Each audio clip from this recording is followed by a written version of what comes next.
I was just an insecure, scared kid. And the only way I could find myself was through putting myself through the worst thing possible. My biggest advice to give everybody in the world is, like I say, we live in an external world. Everything is you gotta see it, touch it, it's external. If you can for the rest of your life live inside of yourself, stop listening to everything that makes no sense. All these insecure people putting their insecurities on you, you gotta flush it out.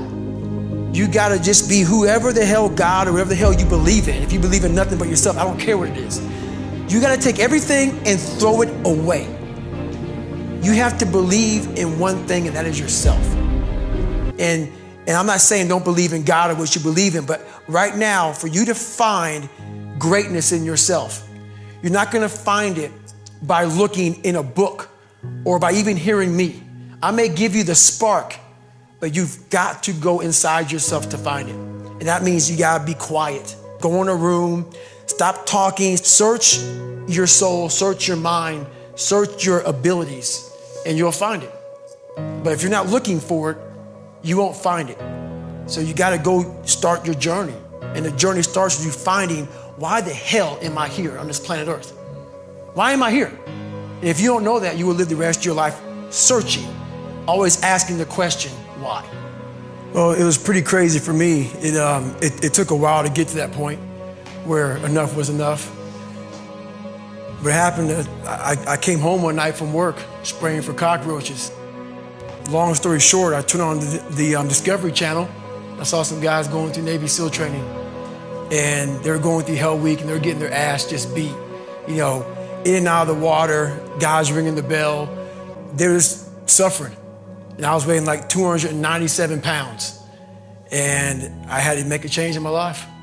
You know, I was at an all-time low, and I wasn't going anywhere. And I was exactly what everybody said I was gonna be, which was nothing. So I had to make a change. No one was helping me out. My dad made my mom kind of irregular. So she worked 3 jobs, went to college full time, so she was never around. One time this person drew a picture of me and said, we're gonna kill you on my Spanish notebook. And I took it to my principal. And my principal said, they spelled Niger. That was the best advice he can give me. So long story short, what I realized was no one was here to help me. I started shaving my head when I was 16 years old. And the feeling I had every morning when I looked in the mirror was horrible. And I didn't want to feel like that anymore. And how I felt was a kid going nowhere, a kid that was scared. And most kids will accept that and look for help. But the best thing that happened to me, no one helped me. No one felt sorry for me.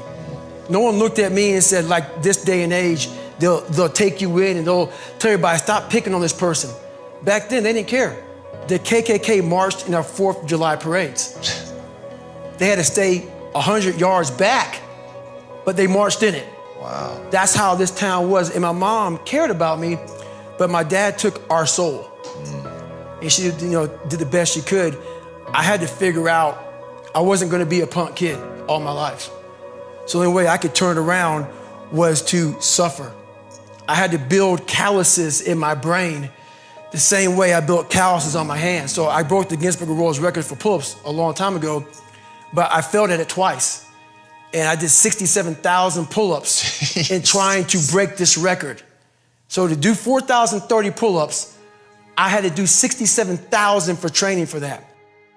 And so what I realized is for me to become the man I wanted to become, I saw myself as the weakest person God ever created. But I never blamed God for anything he did to me. So I wanted to change that to be the hardest man ever created. Am I that? I don't know, but you had to have a goal. Right. And my goal when I was sitting there, not going to school, being bullied, having no self-esteem, my goal was the only person that's gonna turn this person around is me. The only way I can turn it around is put myself through the worst things possible a human being can ever endure. And that'd be the only way that I can build this brain to handle anything that comes in front of it, callousing my mind through pain and suffering. In the end, what would your advice be to that 16-year-old kid who's staring in the mirror, does not like what he sees, but is still running from adversity? Well, my biggest advice to him is that, first of all, he won't like what I say to him, because I'm gonna say the exact opposite of what today's world is saying. So we read a bunch of books nowadays. As humans, we wanna find out how to be someone else. What we don't do is we don't go inside. So literally turn yourself inside out. Read the book that's like we're writing a book every day of our lives, but we never read that book. So what I would challenge this young man or young woman to do is you have to look inside of yourself to see what you really want. What are you passionate about? We use these words and these little phrases of only the strong survive and all this other crap. They're all just words. I get so tired of hearing people just talking. Like right now, someone may think Goggins is just talking. You don't know me. So when I speak from passion. I speak from experience. I speak from suffering. I have to tell this young man or woman that the only way I believe, and this is my experience in life, the only way you're ever going to get to the other side of this journey is you have got to suffer to grow. To grow, you must suffer. And some people will get it and some people won't. But they have to see what their journey is to start their journey. Several people live to be 100 years old and they have great lives and they have great kids. Their kids go to college and all sorts of stuff. But somewhere in their life, there was a point where they had a decision to make. They can go left or right on this path. Left was the easy route. Right was the hard route. A lot of people take the easy route. And they had a good life that way, but the better life was going to the right side. And you may have 20 years of pain and suffering to get past it, but a lot of us die never truly starting our journey. And I would tell this young person, you gotta start your journey. It may suck, but it will come out the other side where you're coasting. Every day, we're seeing who we are as people. When I was growing up, I lied for people to accept me because I didn't accept myself. So I would make up stories so then you would accept me into your world. Everything I did was for someone else to like me. It wasn't until I started reading my own book about how pathetic I was as a human being. I could blame my dad, I can blame kids at school, I could blame having health issues, ADD, my mom not being around. Great mom, but she was doing her thing. Right. I could blame a lot of people. And that's the book I was reading. And I put it off on everybody else. It wasn't until I said, you know what, for me to fix this, I gotta read what is wrong with David Goggins. Not blame anybody. Read my book and say, okay, I'm afraid of my shadow. How can I overcome that? Go in the military, get your ass kicked, do things you hate to do, be uncomfortable every day of your life. Roger that. I'm not the smartest kid in the world. Okay. Instead of somebody saying, oh no, you're smart. No, don't say that to yourself. I said to myself, no, I'm a dumb motherfucker. Okay, roger that. How you get smarter? Educate yourself. So the things that we run from, we're running from the truth. We're running from the truth, man.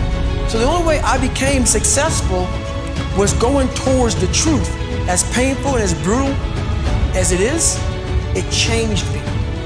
It allowed me to become, in my own right, who I am today. So hopefully, I can help people that believe that they're much less than what they truly are.